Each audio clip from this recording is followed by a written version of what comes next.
اللہ کا فرشتوں کی مجلس میں حضور کی ثنا کرنا یہ درود ہے۔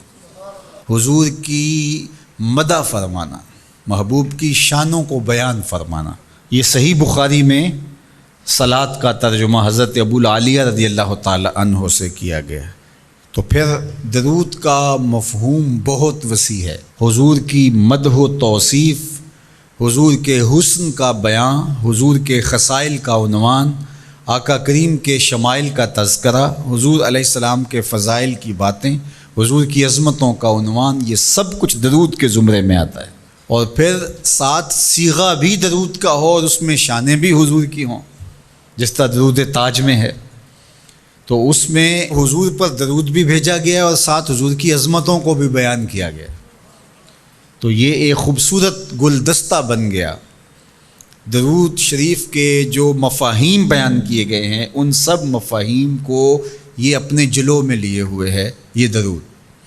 تو کثرت کے ساتھ حضور علیہ السلام پر درود پڑھنے کی تلقین فرمائی گئی۔ حضرت ابی بن کعب رضی اللہ تعالیٰ عنہ فرماتے ہیں کہ آقا کریم نے ترغیب دی درود شریف پڑھنے کی، باقی امور اور عبادت، ذکر فکر۔ تو میں نے عرض کی، ارشاد فرمائے کہ میں آپ پر کس مقدار میں درود پڑھوں، کتنا وقت، کتنا درود پڑھوں؟ تو آقا کریم نے فرمایا ماشیتا، جتنا تم چاہو۔ فرماتے ہیں میں نے کہا میں چوتھا حصہ درود پڑھوں گا، باقی 3 حصے دیگر عبادات اور دیگر وظائف اذکار بجا لاؤں گا۔ فرمایا جس طرح تم چاہو، جو تمہاری مرضی، لیکن اگر درود کی مقدار کو بڑھا دو تو تمہارے لیے بہتر ہوگا۔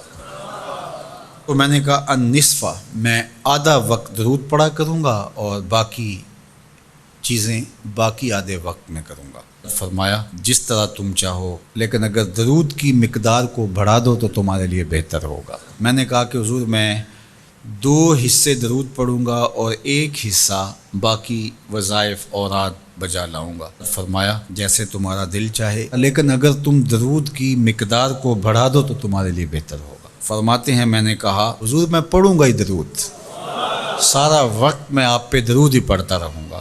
فرمایا پھر تمہارے سارے دکھ، تکلیف، اذیتیں، پریشانیاں، اس کے لیے یہ درود کفایت کرے گا اور تمہارے گناہوں کی مغفرت فرما دی جائے گی۔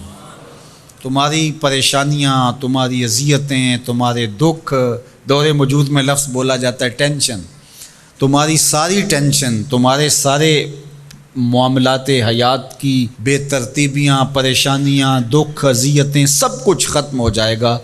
درود سب دردوں کا مداوع ہو جائے گا، سب دکھوں کا علاج ہو جائے گا، سب پریشانیوں کا حل ہوگا، سب مصیبتوں کا مداوع بن جائے گا، اور ساتھ ساتھ تمہارے گناہ بھی بخش دیے جائیں گے۔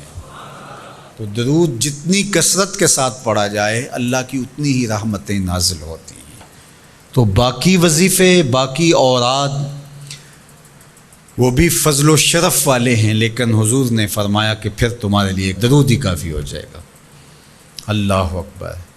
فرمایا جو میرے اوپر 1 مرتبہ درود بھیجتا ہے، اللہ اس پر 10 رحمتوں کا نزول فرماتا ہے۔ اور ایک حدیث میں آیا جو 1 مرتبہ میرے اوپر درود بھیجتا ہے، اللہ اس کے 10 گناہ معاف کرتا ہے، 10 درجے بلند کرتا ہے اور 10 رحمتوں کا نزول فرماتا ہے۔ تو درود پڑھا حضور پہ کام اپنا بن رہا ہے۔ تو درود پڑھنے سے انسان کا باطن سنورتا ہے، اندر پاکیزگی نصیب ہوتی ہے، گناہ دھلتے ہیں، عیب دھلتے ہیں، پریشانیاں ختم ہوتی ہیں، مصیبتیں، آلام، مصائب، دکھ، ٹینشن، پریشانی، جو کچھ بھی ہے یہ ختم ہوتا ہے، اور درود پرسکون بنا دیتا ہے انسان کو۔ راحت بخش ہے وظیفہ، سرور انگیز ہے یہ وظیفہ، نور بیز ہے یہ وظیفہ، ماحول میں شگفتگی پیدا کر دیتا ہے۔ اگر درود شریف پڑھو گے تو تمہاری بہت ساری پریشانیاں ختم ہو جائیں گی، تمہارے دکھوں کا مداوع ہوگا، تم ریلیکس ہو جاؤ گے درود پڑھنے۔ یہ درود شریف کی برکات ہیں۔